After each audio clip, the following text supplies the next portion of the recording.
Hi guys, welcome back to my channel. If you don't know me, my name is Florian. I'm a certified personal trainer and my mission on here is basically to help you reach your dream body, reach your dream weight the healthy and sustainable way. I just finished filming a new video lesson for my course and I actually wanted to share it out there as well. So without further ado, here are the 6 main body goals that I found to be most common when people reach out to me saying I want to look like this. Here are the best diet and exercise plan based on your body goals. Let's get started. Hi everyone, welcome to this new lesson in which I really wanted to talk to you about the main 6 body goals that I feel we may have and how to choose your plan based on that.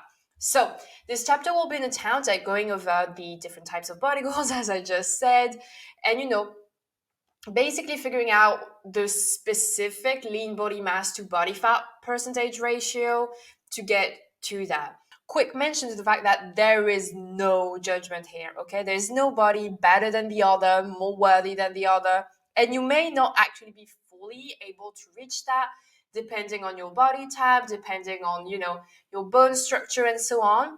Everybody is unique and trying to be exactly like another one might be a lost cause. You can get as close to it as your body can, but you may not be able to completely look the same, and that's okay.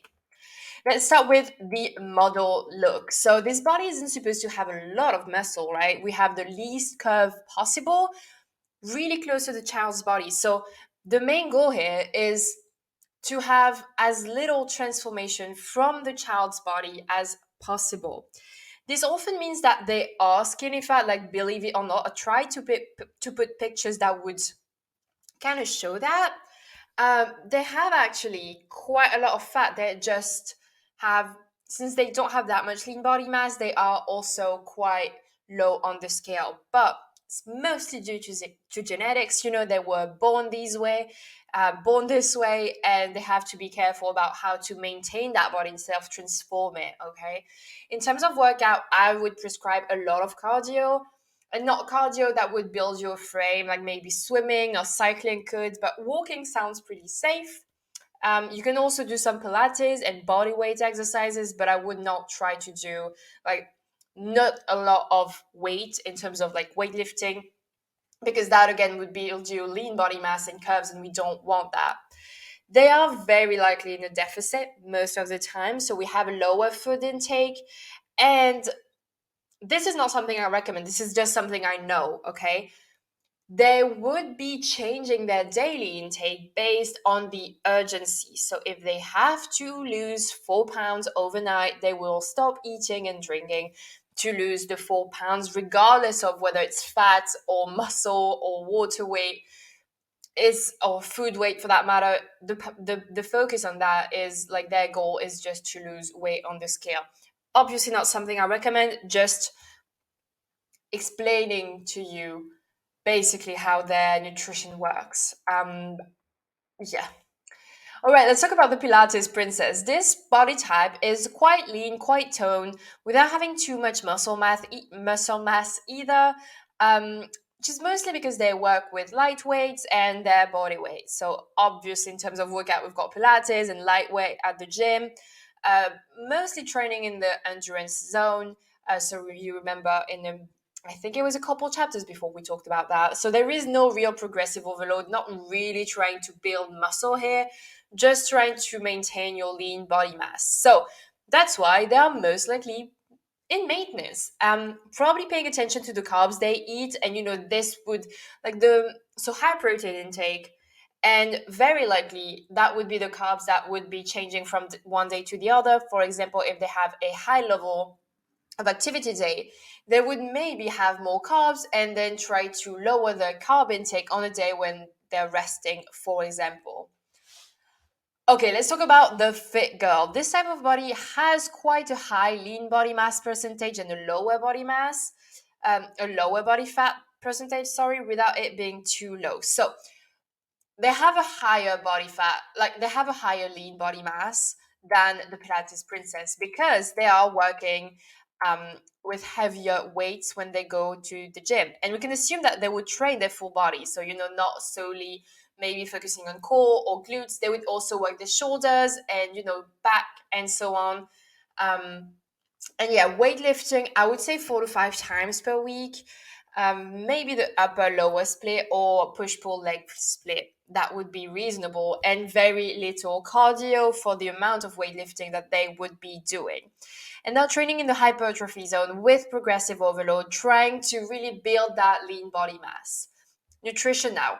High protein intake, obviously, I recommend being toward the higher end, so 1.4 to 1.8, again, to build and maintain and build. And most likely eating out maintenance, maybe not necessarily tracking calories. If not, and if they would, it would be to make sure they have enough protein. And if they are trying to build their lean body mass, they could be a little bit in surplus, and this is what we call bulking, right?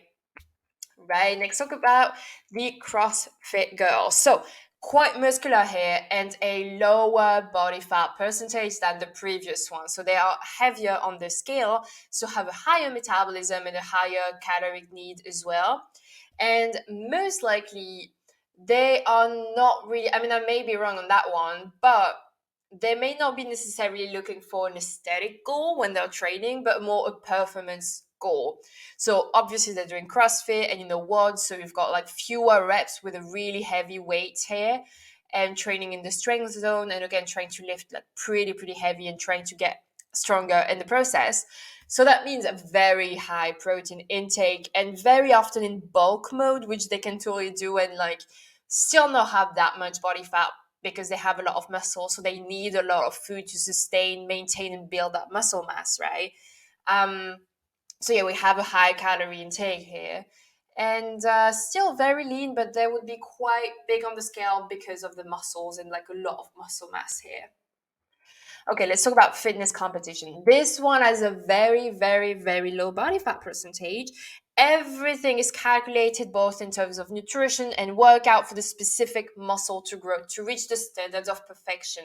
For example, you've got a bit too much, like you've got a bigger right shoulder than left, so you're going to have to isolate the left shoulder to build it, and maybe go a little bit not so heavy on the right side until the left one has caught up, kind of this precision in terms of the planning. Okay, it isn't meant to be really sustainable and to be maintained at all. This is usually prepping for that specific bikini competition, this competition event, and not healthy long term because the low fat percentage and the low intake can lead to losing their period, for example.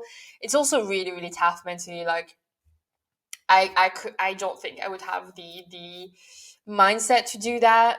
Really admiring the women and men capable of doing that for sure. In terms of workout, we've got, as I said, split training that may train specifically the left shoulder, specifically maybe their glutes and not hamstring because the hamstring is big enough and the glutes need to be a bit more building, so on. Like, really, I am not well versed in fitness competition training, but I know how precise it is and everything is measured. And they are training in the hypertrophy zone to build and maintain and build that lean body mass, right? Nutrition, very precise, weighting the food and calorie deficit and really like tracking everything, especially in terms of protein to make sure they have enough. But they even have to pay attention to the salt consumption, for example, and water consumption to avoid water retention and appear leaner and so on. It's really a different world, and you can get into that if you're interested. I would not be the best coach for that. This is not my area of expertise, but this exists and very precise. And yeah. All right, last one. The Kardashian one, kind of hourglass, I would say. This one is difficult to explain in the sense that it is not possible to reach that body naturally. You can totally try, to do some deep core training to snatch the waist and, maybe being in a cut mode to really lean down and have less fat around the waist and, around everywhere, basically.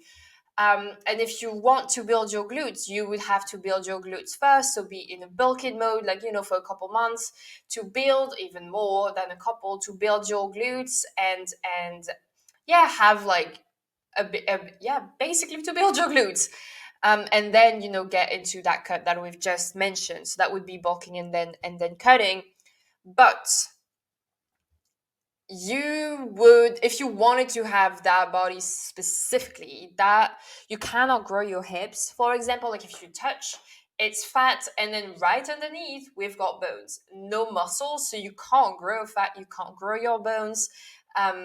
That's why most all women who do, like, who have that type of body, like most women do have gone through surgery, most likely BBL. So that's when we transfer fat from the belly and maybe hips and, you know, lower back to the hips and butt, mostly to the butt. But, you know, you can see that this is not something you do naturally. I really wanted to put that out there because maybe you think, no, you can't.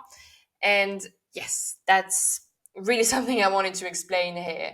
Right, that was everything for today. I really hope you enjoyed it and found it valuable. Let me know down below which body goal is yours. And if you're someone who wants to lose 20 plus pounds within 90 days without starving yourself, saying goodbye to your favorite food, spending hours on a treadmill and cooking, and obviously without getting the weight back immediately after the process is over, I highly suggest you apply down below for one-on-one coaching, because this is exactly what I do for myself and with my clients. And if it doesn't work, if you do everything I say and you don't get the results, I will refund you in full. This is how confident I am that my method works. Apply down below if you're interested in one-on-one coaching. And yeah, as I said, that's everything for today. Really hope you enjoyed it. Make sure to like, subscribe, comment, share, all that good stuff. And then we'll see you in the next video. Bye!